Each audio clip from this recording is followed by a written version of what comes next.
Good morning, everyone, and welcome to Day 2 of the 2003 Moral Education in a Diverse Society Conference. Given the disruptive impact of Hurricane Isabel, we're pleased to see each of you here with us today. In 1998, at the first MEDS conference, the closing session was entitled The Unfinished Business of Moral Education. And 5.5 years later, as we continue to grapple with the issues surrounding moral education, I hope you're as eager as I am to hear this morning's keynote speaker, Dr. Claire Gaudiani. It's particularly fitting that Claire Gaudiani is here to speak today because she is someone who has taught and lived this year's focus on the ideals of moral courage and civic responsibility. Currently senior research scholar at Yale Law School, Dr. Gaudiani has had a rich and interesting career. She holds a PhD and master's degree in French literature from Indiana University and received her bachelor's degree in French literature from Connecticut College. 20 years later, she returned to Connecticut College as its president. When she arrived, Kenan, as it's affectionately referred to, was in a dormant and quiet phase, but under her leadership, the college blossomed. She has many accomplishments under her belt there. Here are just a few. She began the CISLA, the Center for International Studies there, which was modeled on the Wharton Business School, and provided students a focus on foreign language and culture and incorporated internships abroad. She started MIMIC, the Mellon Initiative on multiculturalism in the curriculum, and infused a focus on diversity throughout the campus's offerings. And addressing another void at Kenan that she identified, she traveled the country to secure the funds to endow the Elie Wiesel Judaic Studies program, a program that did not exist before she came. During her 13 years as president, the endowment of Connecticut College quintupled. And as if that wasn't accomplishment enough, she worked hard for 5 years as the president of the New London Development Corporation, and through her efforts, convinced Pfizer to open a $300 million facility in New London, thus connecting world-class scientists and researchers with the college's faculty and students. These accomplishments and many others are very publicly accessible in print and on her website, but I wanted to share with you some of the lesser-known achievements in Claire's life, some of the many ways she has touched those around her, based on the reflections of two women who were her colleagues and are her friends. While Claire was an undergraduate at Connecticut College, she developed a lifelong connection to her French professor, Nellie Merstein. Professor Merstein was an interesting role model for Claire to admire. In the 50s, Nellie had originally been a science major and was told there were no jobs in science for women. So she switched to French literature. When she came to Connecticut College in the 60s, she was the only married woman on campus to have children. She held French seminars in her home while her two little girls served cookies to students. This prompted Claire to continually ask the question during her undergraduate life, how do you manage family and career? Claire's senior French seminar thesis was so impressive that Professor Merstein asked her, could she have a copy of it, and filed it away in 1966. Over the years, Claire stayed in touch with Professor Merstein, even though she did not reciprocate in terms of keeping the connection, but was happy for it. Before accepting the presidency at Kenan, Claire raised the issue of their long personal connection and the impact taking the job might have on their relationship. And together they decided to put their friendship on the back burner to avoid any sense of the personal overshadowing the professional. When she did become president of Connecticut College in 1988, Professor Merstein wanted to look back and see what had Claire been like as her student, then a senior. Over her 50-year career, she had only kept 8 or 9 papers. Claire's was one. She uncovered it in the files and was surprised to see attached a note that she had not seen before.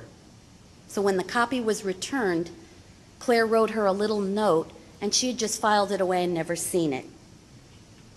Among the items in the note were the following: I promise to continue my studies in French, to get my PhD, and this I pledge to you, Madame Merstein.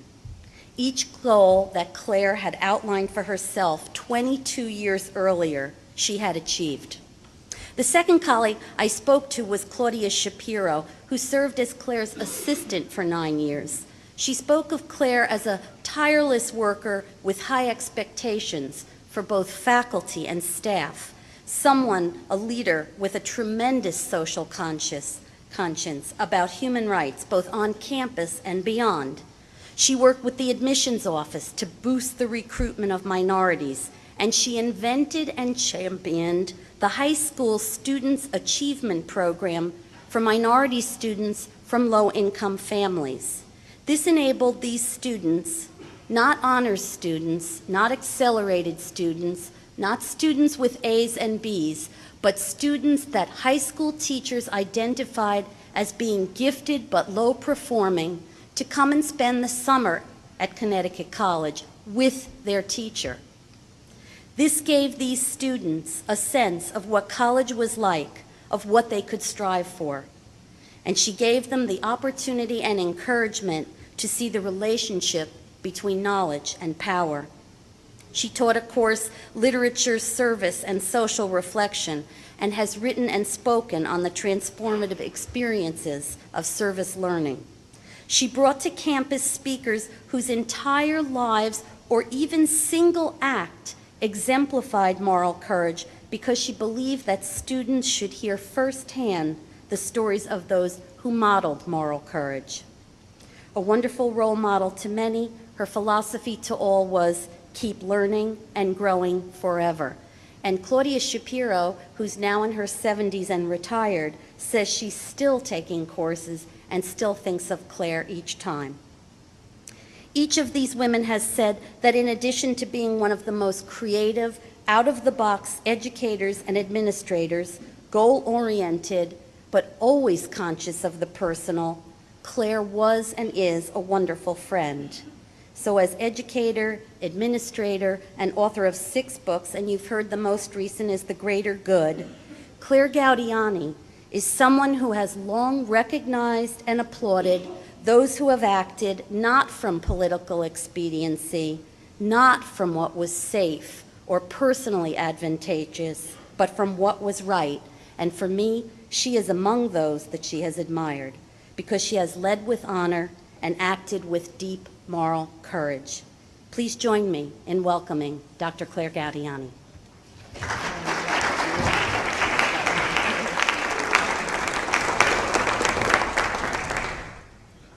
Thanks very much, Melanie. I don't know what to say. My teachers and my dearest friends, I've never had an introduction like that, but I know you have all been introduced many times in giving presentations, and it isn't often that somebody sort of knocks your socks off, so I hope I can do it. I'm supposed to do this morning and not be. The only other time my socks got knocked off like that was when I had to go on CNN, and I was standing in a little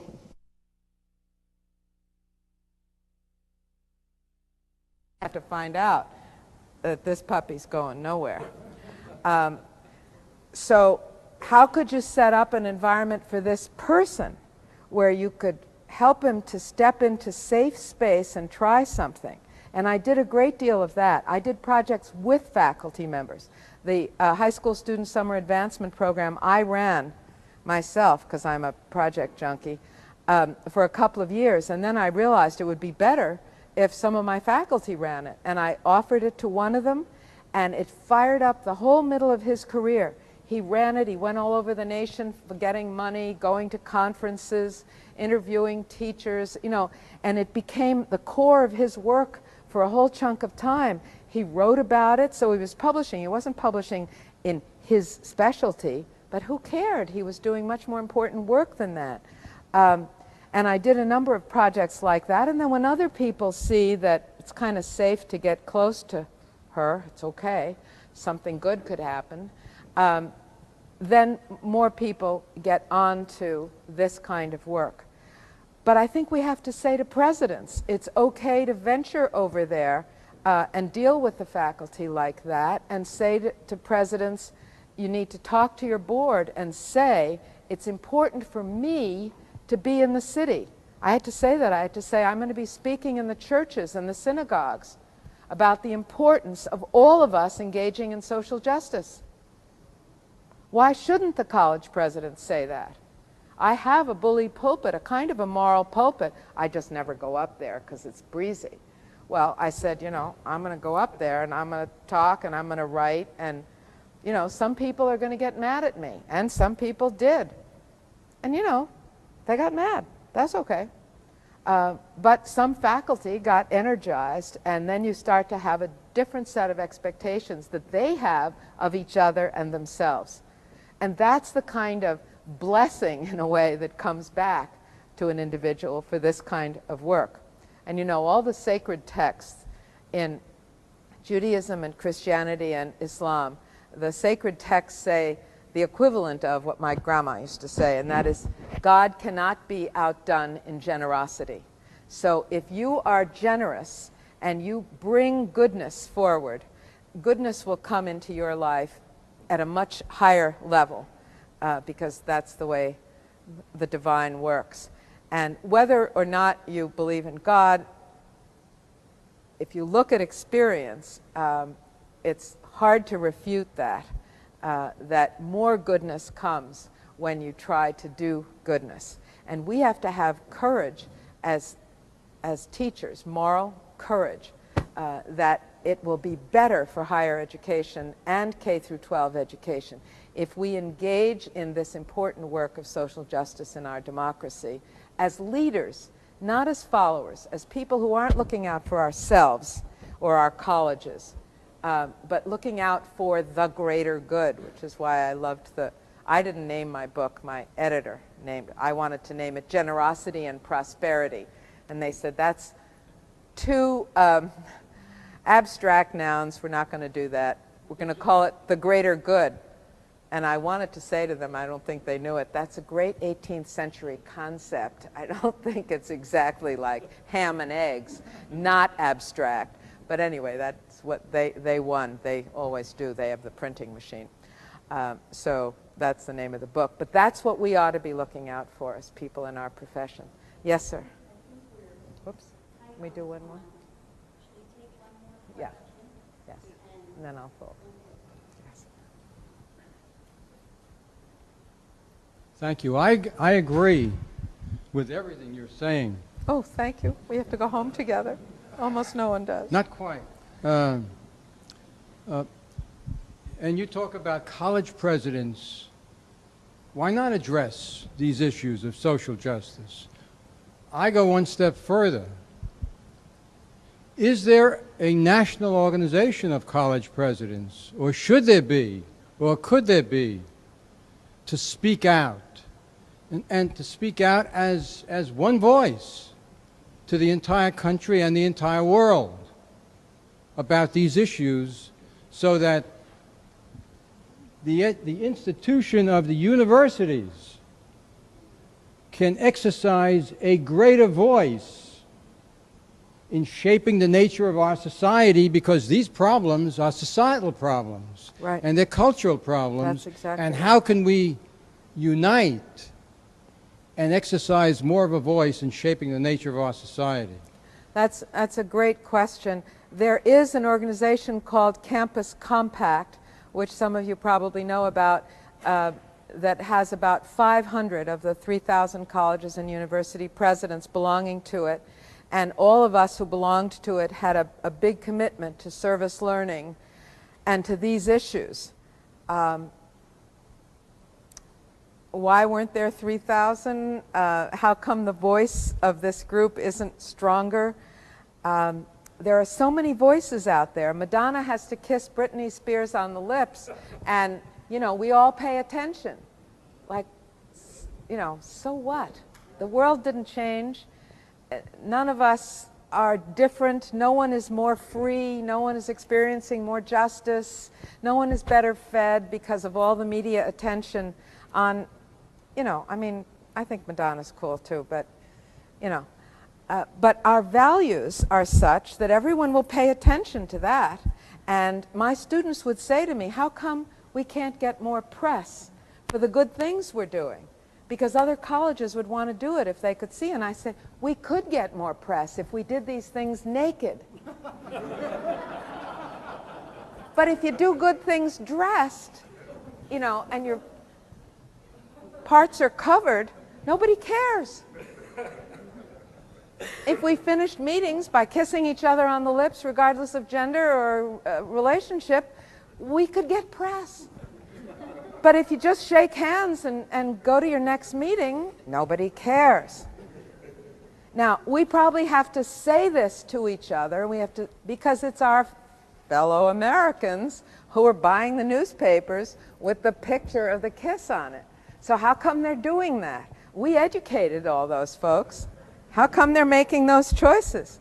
See, I think one of the issues is we have to make doing the right thing and promoting the greater good respond to people's guts. We have to make it passionate. My objective, I shouldn't admit this, but my objective in those convocations was to move people. I wanted to see boys with tears in their eyes.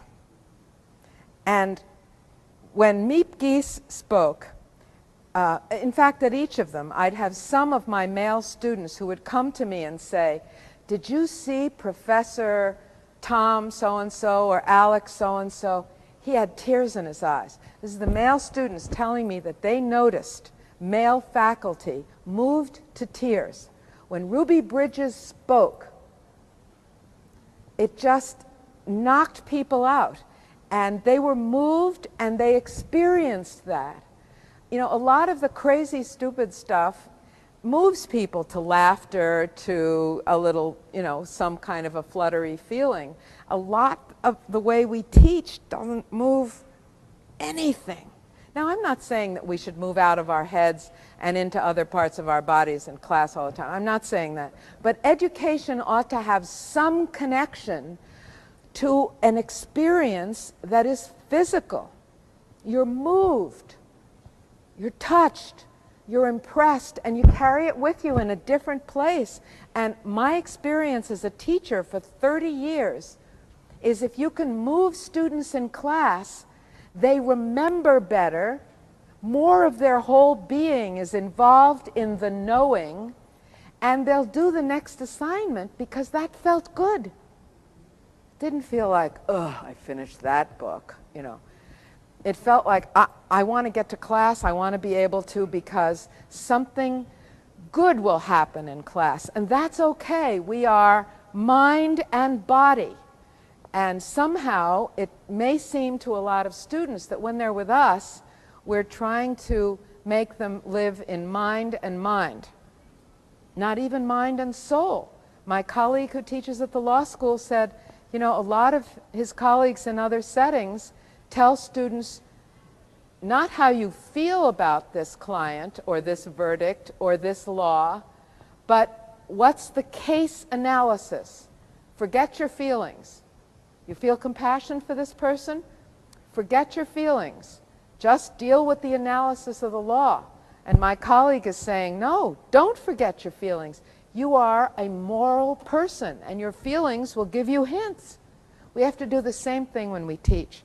And I think we have to let college presidents who live in very tough spaces feel that it's going to be all right for them to be out there a little bit and take chances.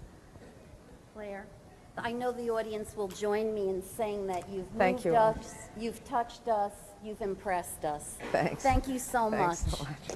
Thank you all.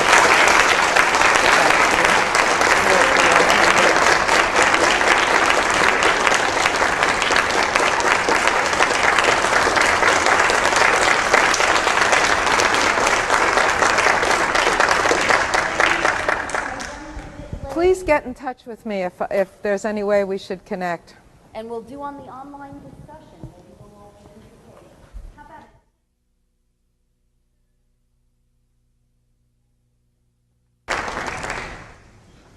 Thanks very much, Melanie. I don't know what to say. My teachers and my dearest friends, I've never had an introduction like that, but I know you have all been introduced many times in giving presentations, and it isn't often that somebody sort of knocks your socks off, so I hope I can do what I'm supposed to do this morning and not be.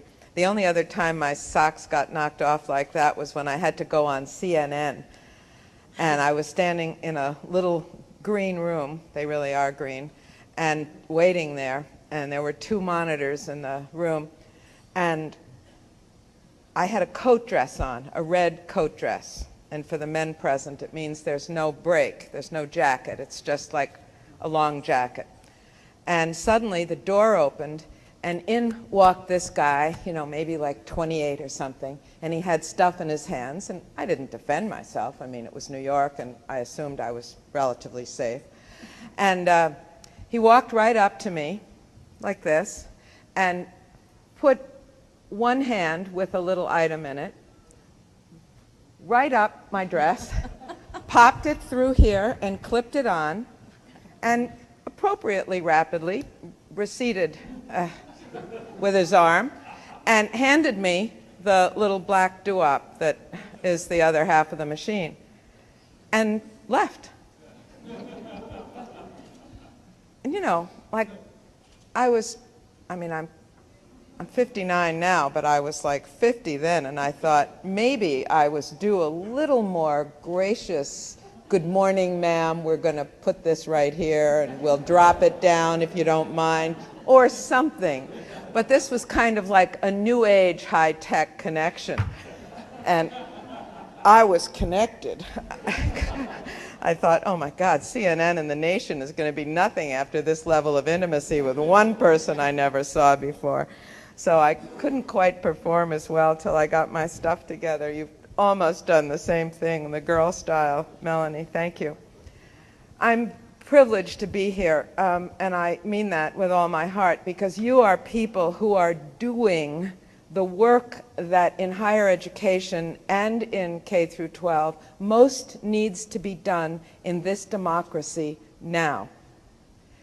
The book I wrote, The Greater Good, gives a history of how it is that philanthropy, gift-giving, generosity became not just something people talked about the way they do in Europe, which joins us in the same Judeo-Christian religious background and the same efforts toward rights and opportunities and declarations since Magna Carta of the importance of the individual citizen. We share all that with Europe. But they don't practice compassion and generosity and access to power for all people the way we do. And our unique history in this country is what we should be patriotic about. And I wanted people to see the stories from 1630 forward that have created a unique culture here, and a culture in which access to opportunity for all Americans, that is the diverse society part of our democracy, is the most critical element of it. And you and I are critically responsible for it in a moment when culture has made people a little more self-absorbed and a little more focused on their personal rights than on their responsibilities. And I'm not going to talk about that because you already know that and have given better speeches than I could give on that topic. But the subject I'd like to engage this morning is the degree to which those of us who have chosen education as a profession need to mobilize. And I feel like I'm speaking to the generals in the Army who can make this happen, not to people who don't know this story. You know it better than I, and I want to acknowledge that right away. But I think we need to bring to a conscious level the fact that it's not enough to know the good. We have to do the good. And there's something about being in education, and particularly, I have to say, in higher education, that makes us feel that knowing it and reflecting on it and analyzing it and critiquing it will be just fine. And I want to say to you in street talk that all of that sucks if it doesn't connect to making a difference. I lived in inner city Philadelphia for a decade, and I learned to talk real talk if I was going to be any kind of a participant in my community. And I have found that the direct street language, which a friend of mine says is single-syllable Anglo-Saxon words, tend to hit the nail on the head a little bit better than some of our flowery academic discourse, multisyllabic, Latinate words. We hide among those syllables, and we stay safe in the willows of their gentle movement with breezes from other places, so we don't have to focus on what's happening. But as people in education, we are making the most important impact on American citizens most consistently through their lives. They don't spend more time with any profession than they do with teachers. If we don't wire them up with a passion for social justice, the wires don't get made. And if we are content to wire them up with a commitment to what happens from the neck up and tell them to disregard the feelings that they have and the commitment they want to make with their hands and the feelings they have in their hearts, we're diswiring them to be the kinds of citizens that this democracy, in its current ascendancy in world leadership, is going to need from them in the next generation. And it's not only we in our elder years who will be the worse for it, but it's the rest of the world. And so I'm going to speak today about the important connection for us as academics between knowing the good and doing the good, which is going to mean assignments for us when we're already busy with spouses and children and our careers. And the point is, if we're not doing civic engagement, we're not doing enough. The most important way to teach is by doing. I want to start with two stories. When I was a college president, which as you heard I stopped doing 2 years ago to write the book, I was in my 10th year, and we'd had quite a spectacular time bringing the college from the mid-40s to the top 25 on the U.S. News list, and an enormous amount of teamwork with my superb faculty and an excellent staff, et cetera, et cetera. And I began to think about the city of New London, which is the fourth weakest economy in the state of Connecticut out of 169 cities. And 75% of the children in its schools are on federal assistance. Gives you a sense of the poverty levels in New London. And here's this college on the Hill for which I was in the process of raising $138 million, for which we had gotten all kinds of press and moved up in the magazine ratings. And I began to think, you know, what should the college be doing for the city? Because the college is up on a hill and it looks down on the city, geographically and spiritually. And it did when I was there as a student. And I began to think about that at the same time as one of the leaders in town, a splendid elderly gentleman, wrote a piece saying what was wrong with New London was it had no leadership that could galvanize its resources and move it forward. And of course, that put a worm in my brain that began to say the obvious, you know, what could the college do? What could you do, sweetheart? To myself, I said. And so one day I was walking along the water's edge. New London is a beautiful physical environment right on a river. And I was walking along the water's edge and just thinking. And I'd been, as I said, in an inner city environment for 10 years. And a woman becomes a little aware of people around her when she lives in a more precarious environment. And as I was walking, thinking about this issue, I became conscious of people, in fact, two men, walking near me. And when that stayed, it was clear that we were all going to the same place, maybe. I turned to them, and they approached me. And one of them said, "Aren't you President and I said, Gaudiani. Yeah. And he said, "Ma'am, Jesse and me, we need jobs. Is there anything you can do to bring jobs to New London? I mean, we were at Electric Boat, and they had a big layoff when the submarines stopped being built, and Jesse and me, we want to work." These were two black men, and they were like the black men I lived with in my inner city house in Philadelphia.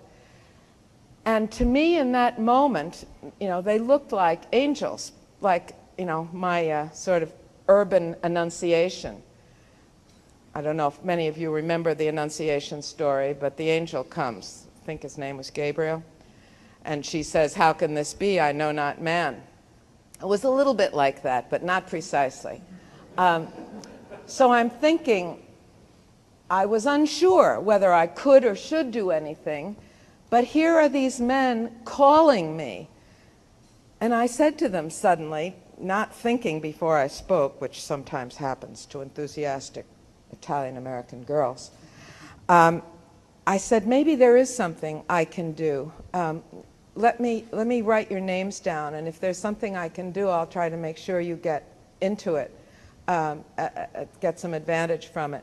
And so we stood and talked for a while, and then I went back to my car, and I kind of felt that maybe I was being induced to consider that there were expectations of me that weren't coming from the Faculty Steering and Conference Committee only, or from my trustees or my students, but coming from citizens who had the right to look at an educated woman who went to college on scholarship and to say, "Why couldn't you do something about jobs, lady?" Why didn't I ask myself that? Because I'm an academic in 17th century French literature, the tradition moraliste and poetry before 1650. Do I analyze?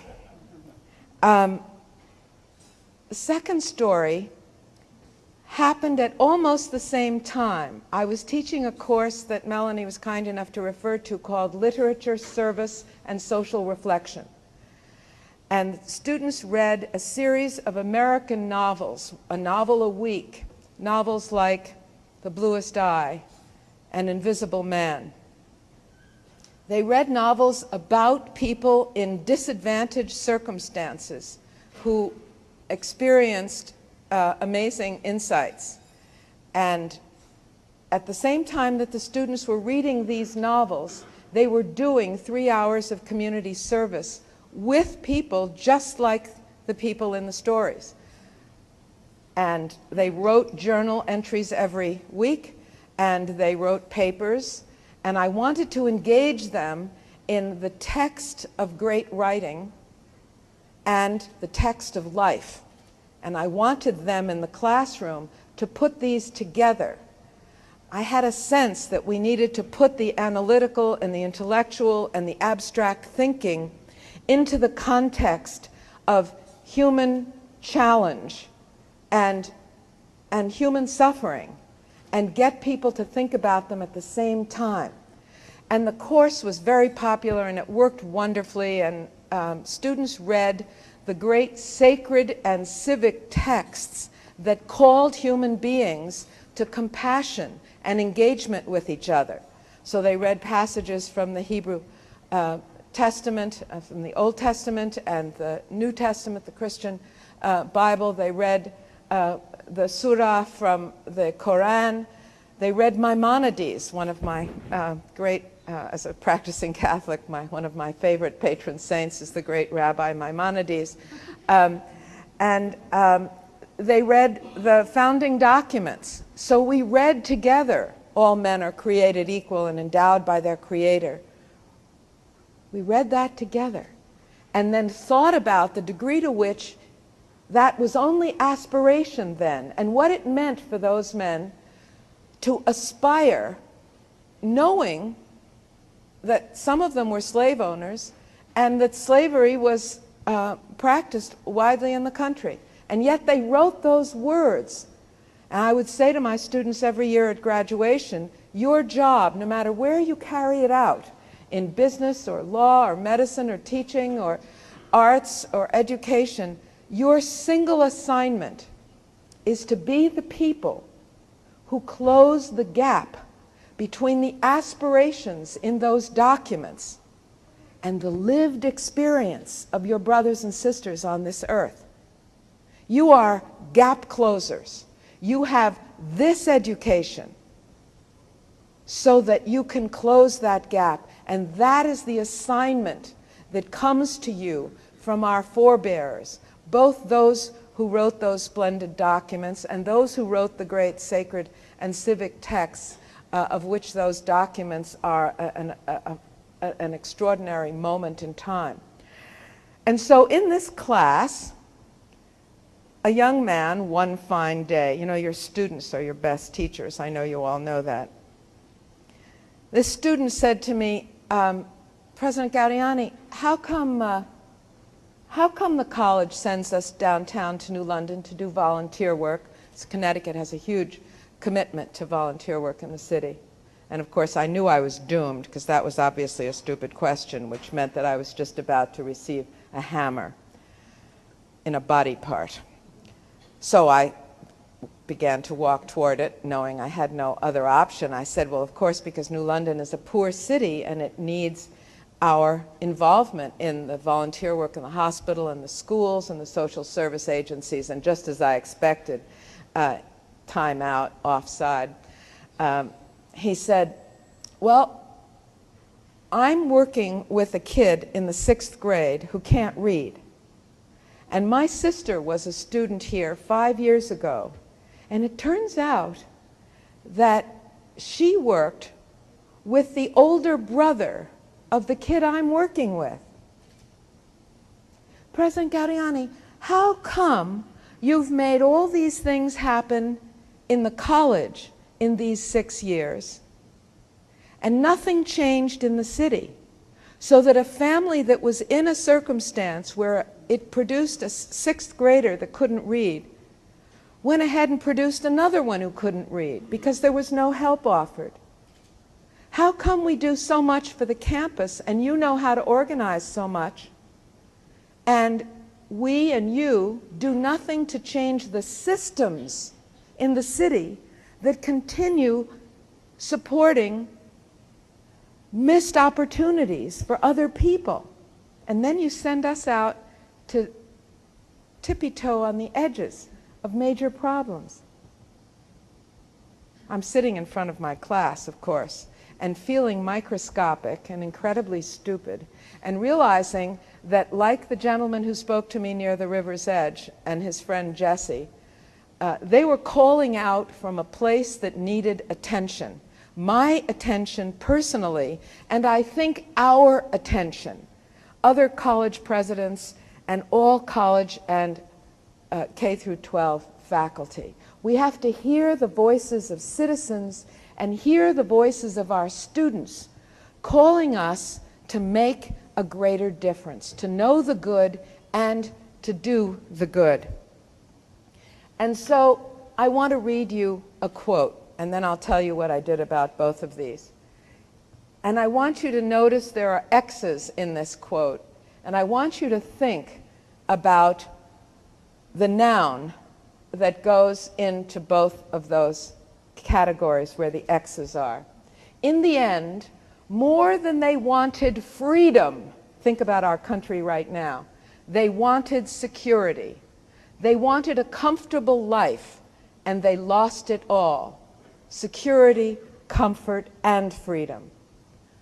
when the X's finally wanted not to give to society, but for society to give to them, when the freedom they wished for most was freedom from responsibility, then they ceased to be free. Who is that? Now, when I read that, I could read academics. How many times do we listen to our meetings and realize that we want a comfortable life, we want security, more than we want freedom? We want freedom from responsibility, freedom from cares. We don't want freedom to exert responsibility. I want you to think about that quote as I move through the points that I want to make. I believe, I have to tell you first what I believe, that education in a democracy must be education for democracy. And I mean on behalf of democracy, designed to make democracy better.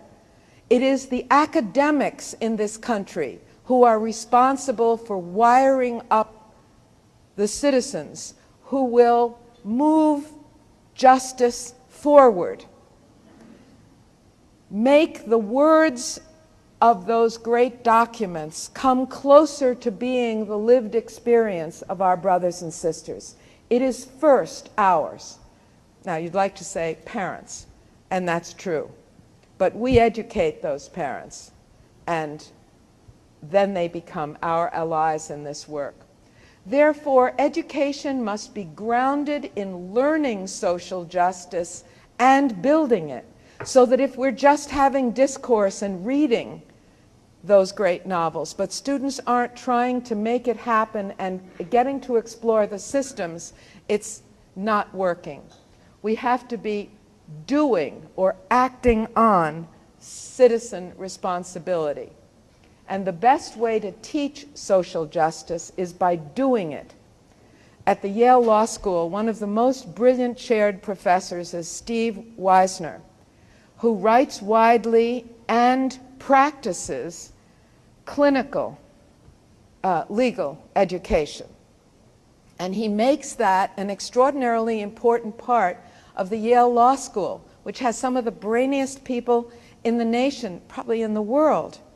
But the push from Steve and his colleagues is to assure that no student finishes at Yale and goes off to do something else important in the world, which they're all going to do, without having sat with a homeless family, or with a battered woman, or with someone whose skin color causes him or her not to be able to get a job or keep a job. And that person's plight becomes the legal challenge for that young person, who can't leave law school and feel competent unless they've addressed that problem at two levels: the level of the individual in trouble and the level of the system. We've got students at Yale who bring class action suits in the state and nationally to change the system that permits some kinds of injustice to just keep moving along, just like I was letting bad things happen in New London because I wasn't trying to change the tax base. How could a college president change a tax base? Well, a college president, it turns out, can change a tax base if she decides to do it. Most times, we don't think we can do it, so we don't try. And we surely don't do it if we don't try. Okay. So the issue is not whether education and those of us who teach promote political ends. You know, some of our colleagues will say, wait a second, I can't politicize, I can't go conservative or liberal or right or left. I can't politicize my education. And you all know how true this is. It isn't whether education promotes political ends, but whether the political ends that education inevitably promotes are democratic, fair, and just. And this is my rephrasing of Gerald Auerbach's quote, where education is highlighted. He, of course, has law because, in fact, there are lawyers and legal professors who say, I just teach the law. I'm not trying to come to any conclusions. I'm above all of this making specific moral statements. And Steve Weisner would say, once you're teaching, you are pursuing political ends. So you have to decide whether they are sufficiently democratic, fair, and just. Will they propose for the future a democracy that will sustain the kind of educational system we're privileged to have in this country? Will the political ends your teaching is promote the kind of society that you want your grandchildren to live in? Or will all of this begin to come to confusion and detonate in the future? It's our responsibility to act differently. So the most important way, we seem to have lost one of these babies. The most important way to make education that we do fair and just is to do it ourselves. The next most important way is to sponsor it or supervise it in others. And the final ways are to explore the texts and histories and stories and cases and codes and spiritualities of social justice, and then to familiarize ourselves and our students with the heroes and saints, with the laws and the faiths and the military codes. I should tell you that I'm the daughter of a West Pointer, class of '43, fighter pilot over Japan during the Second World War. At 24, a commander of a squadron of single-engine planes, single pilot, single engine, that took off from Okinawa and flew to Japan and bombed the munitions factories that were creating the bullets and bombs that were attacking Americans. And that young man was the first one in and the last one out as the squadron commander. And trained at West Point, he knew that what was right was the harder way. If you weren't sure what was right, choose to do the harder thing, and you're probably right. And it's called, at West Point, the harder right. And I tell that to my students. If you're confused, choose the path that's tougher to do. That's probably the right one. And at that age, he was shot down and taken prisoner and had a very hard time, and came back not so much to teach ethics to his 6 children, but to be ethics, to do and to live in a way that made us understand our responsibility to this great country. And I feel I can't serve my country, especially not now, but I can serve my country by assuring that its values will move forward as powerfully as possible in the people whom I release out of my classrooms and my institutions. So, and I also was trained as a Catholic, and my mother was always involved with doing good in the community, with bringing us the needs of children around the world who didn't live as well as we did. So for the most part, there are codes out there that we can draw upon and give young people to choose from, but make them aware that they're making moral choices all the time. The bottom line is that silence on these issues of social justice is a text, and inaction is one kind of action. Now, in my remaining very few minutes, because I want to engage you in discourse, is to tell you how I responded both to Jessie and my student as a college president. The first thing I did was to look at the ways in which I could change the systems that I was involved in, because I was already teaching, and that seemed like good works. And most of us say, well, we're doing good works, we're teaching this stuff. Well, I'm telling you we have to do more than that, and then we have to get our colleagues to stop disdaining this work and holding themselves above it. I was for 2 years president of Campus Compact, and all the presidents I spoke to had trouble getting a lot of their faculty to think that service learning was really legitimate intellectually. Well, I want to tell you, my students read those novels more intensively than I had ever seen students read novels in any course that I taught. Why? Because they were living an applied experience with those novels. And service learning is a powerful way to increase the intensity of student learning. And there's a lot of disdain that's misplaced. So what do you do as a college president? And I'm going to only tell you these things quickly to have you see that there's more that each of us can do if we really think about it. We had, of course, benefits, and I was responsible as president for benefits.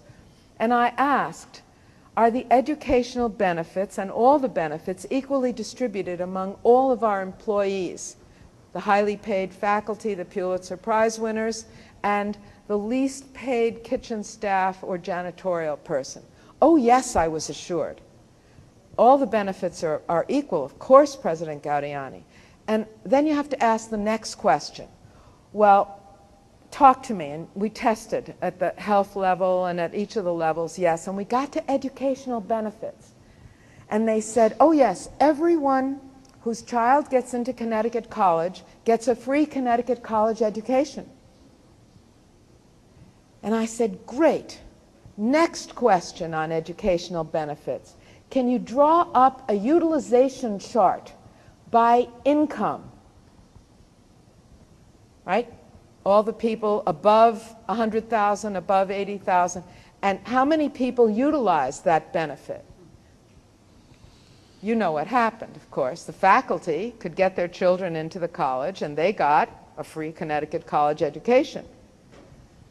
I could see how many of the lower paid staff had their children apply and how many of their children couldn't get in. They had no benefit. But you see, access was equal, so we were fine, right? Wrong. I said we need to have a benefit that everyone can access equitably. And we can't spend more money. And a group of faculty went off in a corner for 1.5 years, and they came back with the perfect program. They said, you know, what we ought to do is have the college pay 50% of the tuition wherever a student gets in. That will enable the children of faculty who don't want their kids preferably to go to the school where their parent is a faculty member to get half of our tuition to send the kid to Williams or Amherst or another, or Harvard or Yale, and get half of the tuition. And if the faculty member needs scholarship aid, they'd get that at that school. But the children of everybody else would get 50% of that tuition where the child went from us to go there. And then if the child got into Harvard or Williams, the child of a janitor, that certainly Williams or Amherst would give that child the remaining scholarship. So suddenly the numbers changed. When we checked in 4 or 5 years, it was a dramatic change because everybody was accessing our scholarship support. And we weren't spending more money, we were spending it differently. And it turned out that it was even advantageous to faculty. We needed to think how to make goodness happen in other people's lives. That was in my power to change a system as president, and I needed to be responsible to make that happen. There are courses that you heard about. We expanded our service learning. We did a number of programs like the High School Student Summer Advancement Program, and I used every convocation to answer the question, what do you do with what you know? See, a president can do that. You can say, convocations aren't going to have someone get up and give a dreadfully boring talk in MLA speak, or AHA speak, or APA speak, or you name it, some dismal We're not going to do that. We're going to make convocation a time to ask ourselves a central question. What do you do with what you know? So we brought people who did something amazing with what they knew. We brought the woman who sheltered Anne Frank, Miep Gies, and she spoke about the terror she had of making the decision to hide the family and what happened when the Nazis came. But we also showed film of Anne Frank, and we showed film of the Nazis, and we showed film of Auschwitz, so that we could put the students and the faculty and staff into the brain frame of the moment in which this woman had to make a decision. Then she spoke and got an honorary doctorate. And then we had the students from New London, 6th grade, who'd read the Anne Frank story, get up and read the letters they wrote to Anne Frank. What did that do? It showed everybody that you didn't have to have either a PhD or be working on an undergraduate degree in a prestigious institution to be a moral person who could come to moral conclusions. An Afro-Hispanic kid got up and said, "My buddies and me, we would have protected you. The Nazis wouldn't have gotten you, Anne, if we had been there. We know how to fight." There wasn't a dry eye in the place. Is it okay to learn from damp eyes? I think so. We learn too often with too dry a set of eyes. We brought the 2 young men, now in their 40s, who had intervened on the My Lai massacre. The 3rd one was killed a couple of months after that intervention. 3 of them in a helicopter passing over, not meaning to stop at My Lai at all, and they notice American soldiers shooting what looked like, from up here, women and children, and dumping them into, having them fall back into a ditch. And these young men had to decide that that looked like an infraction of the military code. Remember, I had military code up there. And they could have kept on going. They would have had an easier time. Our college was the first to give them an honorary degree for their acceptance of their responsibility as Americans. But they decided to intervene. They landed, and a command was given by this 24-year-old to his second to shoot any American who fired again on a Vietnamese. And then the guy who was the commander of this little 3-person operation, in fact, said to the Americans, "Halt firing or you will be shot. What's going on is an infraction of the military code, of the Army Code of Honor, of Ethics." And they told that story to all of these young people after we had shown the films from Vietnam and from the My Lai trial, to put the students and the faculty in the moment. Each of these convocations gave people a chance to see a moral decision in a moment, and how people almost their age had made moral decisions that had marked their lives but distinguished them as Americans who were continuing to bring forward the American dream. The American dream isn't just 2 cars in the garage. The American dream is also making social justice happen for all Americans. That's what it says in the documents. That's the dream we're responsible for. And when we move that forward, then we deserve the goodies that come from the American dream. Each of these convocations, including bringing Ruby Bridges, the little girl whose parents let her integrate the schools, the France schools in Louisiana. That little girl came to the podium, a woman of 41, and talked about her parents letting her do that. There was supposed to be a set of families, and when the time came, the others all backed away, and her parents let her go forward. And some of you probably know, because we brought Robert Coles, who was her psychiatrist. And he said, "My 3 degrees from Harvard didn't prepare me to be as wise as Ruby's parents, who had a 6th grade education.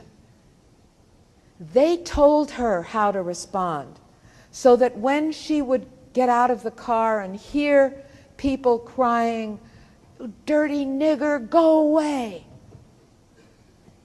her lips began to move. And one of the teachers one day in front of Bob Coles said to her, 'Ruby, your lips were moving again this morning. What were you saying?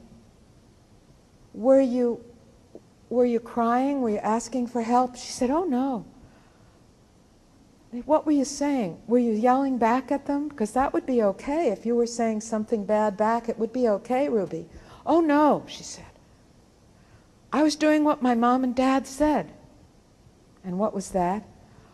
'Well, they said that I would hear some very mean things, but that when people were screaming mean things, that's when I could ask God to fill their hearts while their mouths were open, to fill their hearts with sweetness, and that God would answer the prayers of children.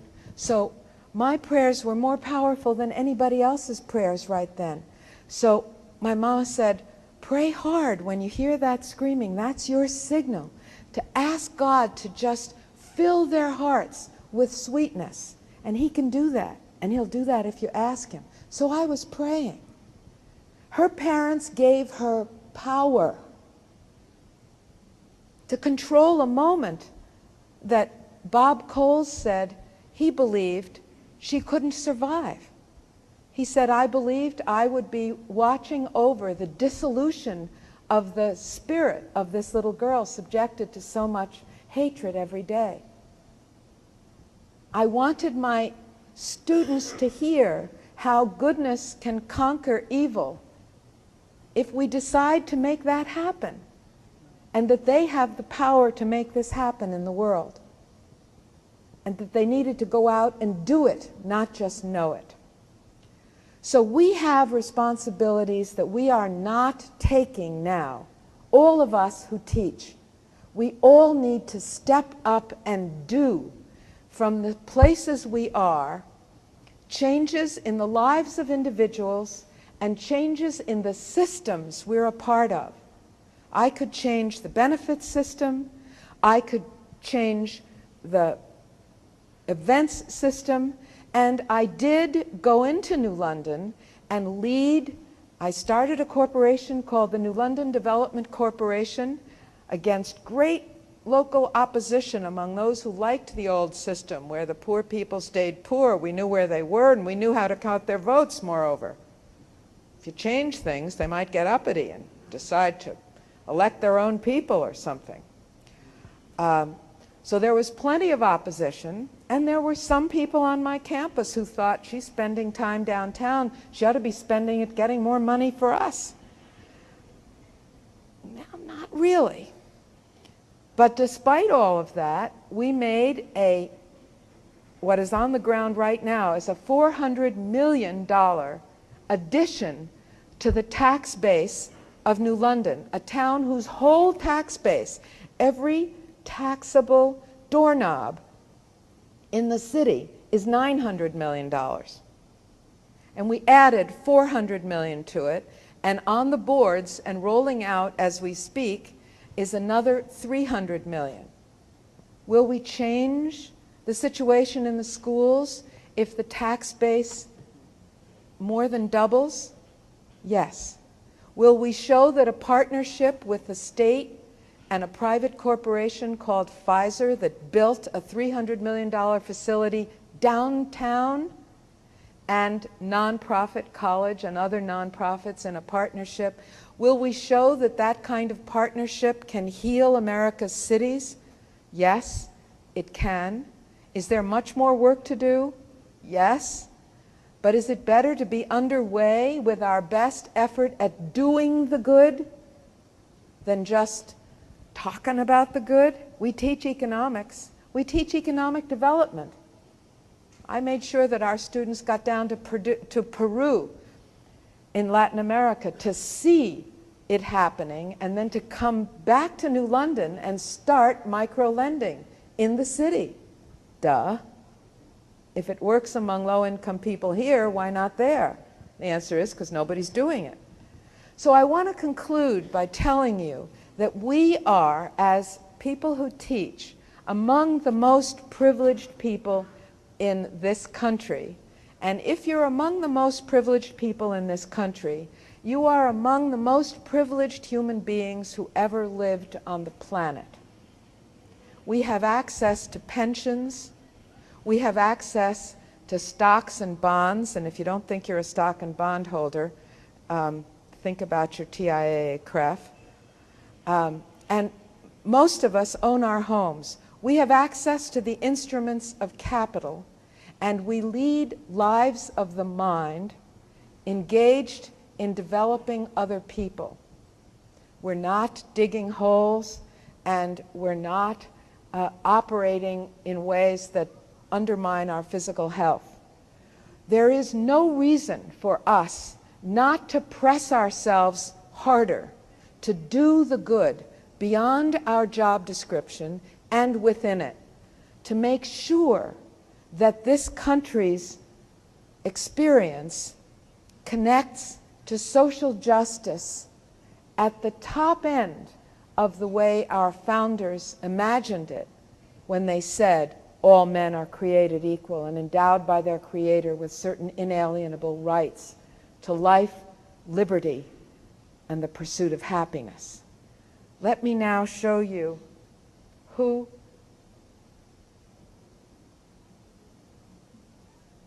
ancient Athens. Couldn't it have been America? Couldn't it have been academics? But it was Athens, and Athens did fail because its most highly privileged people stopped understanding that their work was always to keep moving justice forward. There is no greater task before any of us. Thank you.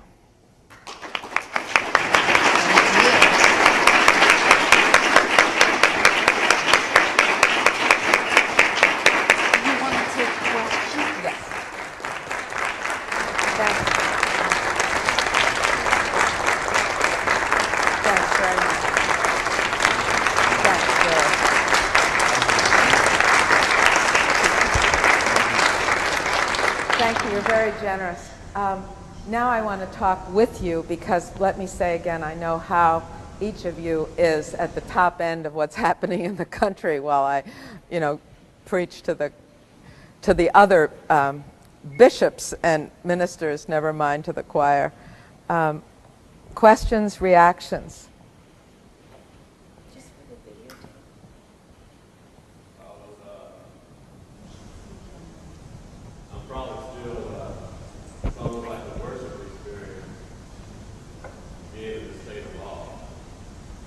Here's a mic, Bill. Thank you for coming back this morning. It's almost like it needs to be your turned on. presentation almost takes us into an experience of worship, a sense of awe. Do you have any suggestions of a strategy in a context of a historical black college and university where the faculty on a year-to-year contract, steeped in tradition, and how to move the administration to see the role of higher education in preparing future leaders to work among the underclass across cultures, to expand the base of shared democracy in this country. Any strategies to move that administration to embrace that as her mission? Bill, I'm sure if you haven't thought of it, it doesn't exist, because I know about your extraordinary work. I think one of the things that most administrators take to is making their college more prominent and attracting, therefore, donors and students. And for me, in the work I've done with other colleges, working on this convocation idea, sitting down and thinking who can come here who will teach by the being of their lives, ends up not only convincing the students and the faculty of the importance of knowing and doing, but it tells the administrators that this college or university that they're heading can play this kind of a role.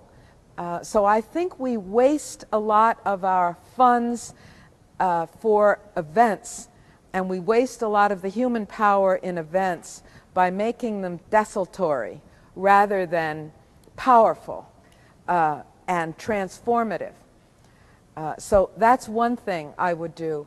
I also did, I think as I mentioned to you last night, 3 years of consulting with the historically black colleges in the country, and it was a time of enormous personal privilege to see the quality of work going on in the historically black colleges and the extraordinary constraint in resources.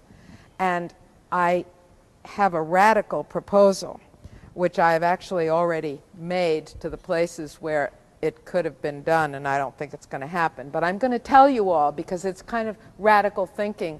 It may not be the right thing, but it's the kind of radical thinking I think we have to do.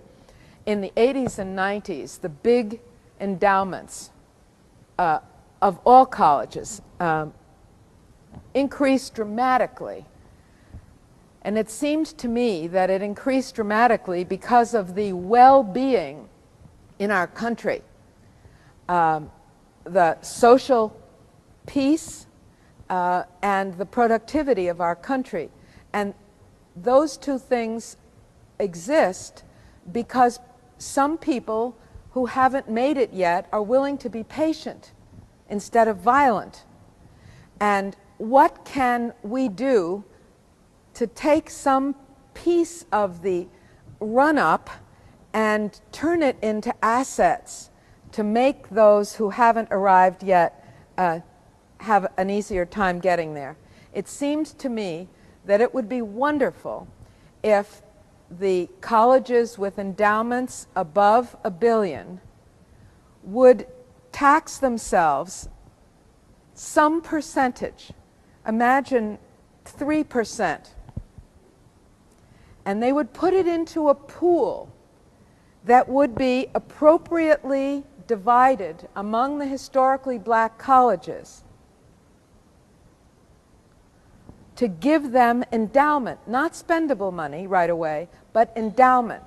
Because, of course, the historically black colleges tend to have fewer spectacularly wealthy, at least they, until the 90s, alums, so their endowments aren't as large, and they are newer colleges, didn't exist until most of them the 1880s and beyond, so they've had less time to acquire the assets than the ones that the colonial colleges, for instance, started in the 1640s and 50s and 80s.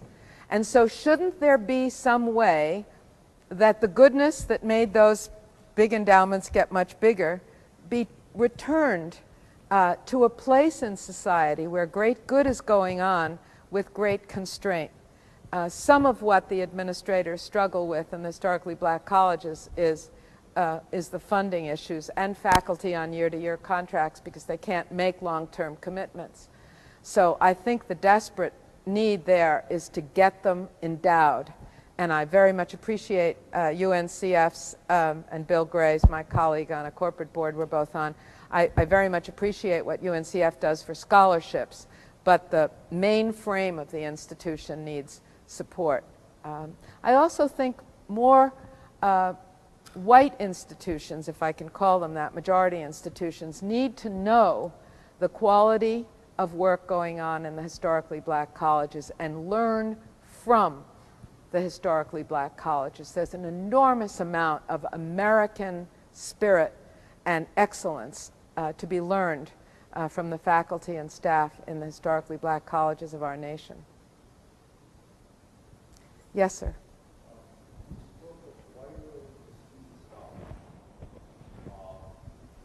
So that they would do the good.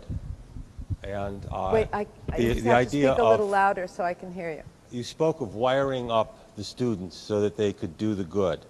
And the picture of wiring up is a permanent implant in the student, something which will last for months, years, decades. What evidence are you accumulating that there are any long-term effects to the classes you've taught, to the programs you've instituted at your school? Because in the long run, when we make claims like that, sooner or later people are going to ask us, yes, you've done good classes, but what happened? You're claiming to wire them, to permanently fix this as part of their character. Where's the result? Thanks. I don't have studies on the outcomes of my own students, so my evidence would only be anecdotal. A number of them have gone into community medicine. A number of them have gone into the legal aid side of law practice. A significant number of them, interestingly, as young people, have started foundations, and I'm helping them with the strategic planning and the organization of boards. But they're in the process, several of them, foundations that do international work along with U.S. work.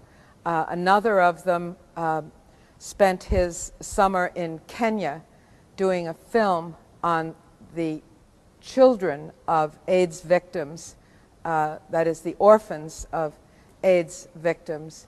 And that film just won a student Oscar and will be part of the regular Oscars. They take the top 3 student films and chuck them into the big competition. And he's devoting his life now to that kind of documentary filmmaking. So do we need to do studies of the impact of students who've done service learning courses and to see what difference it makes? Yes. Do we need foundations to fund that kind of work? Yes, so that we can see the difference it makes. But this is the work that we need to be about doing, and you ask just the right question.